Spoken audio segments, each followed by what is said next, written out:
اور اب یہ جانیے ہتھنی سونیا کے اچانک موت کا معاملہ، موت کی وجہ کیا بنی؟ آج پوسٹ مارٹم کیا جائے گا۔ پوسٹ مارٹم کے لیے لاہور سے ماہرین کی ٹیم کراچی پہنچ گئی ہے۔ اسی حوالے سے بات کریں گے، مریم حسن ہمیں جوائن کر رہی ہیں۔ مریم، کیا بتایا جا رہا ہے؟ بالکل، گزشتہ روز سفاری پارک میں افسوسناک واقعہ پیش آیا اور ہتھنی سونیا جو ہیں وہ اچانک سے دم توڑ گئیں۔ اس وقت ڈائریکٹر سفاری امجد زیدی صاحب ہمارے ساتھ موجود ہیں، ہم ان سے بات کرتے ہیں۔ سر، بہت شکریہ، آپ نے ہمیں وقت دیا۔ بتائیے گا کہ کیا اپڈیٹ ہے فردر؟ کوئی آپ لوگوں نے اپنے طور پہ انویسٹیگیٹ کیا کہ کیا کاز آف ڈیتھ ہو سکتا ہے اس کا؟ ہماری ڈاکٹر عامر اسماعیل سے جب بات ہوئی تھی تو انہوں نے بتایا تھا کہ جی یہ ہارٹ فیلئر والا سلسلہ ہے۔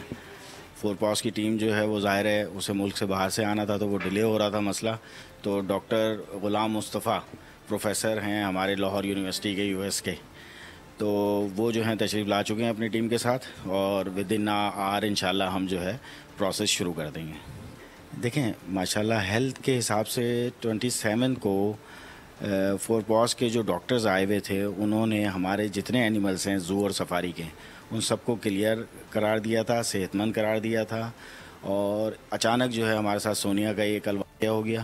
البتہ دیگر جانوروں کے حوالے سے ان کا یہی کہنا ہے کہ وہ تمام صحت یاب ہیں، اور 27 نومبر کو ان تمام کی ایویلویشن جو ہے وہ کی گئی تھی، جس کے بعد ان تمام کے ہیلتھ سرٹیفکیٹ ٹھیک ہے، مریم حسن آگاہ کری تھی، آپ کا شکریہ۔ سبسکرائب کریں اور بیل دبائیں تاکہ کوئی خبر رہ نہ جائے۔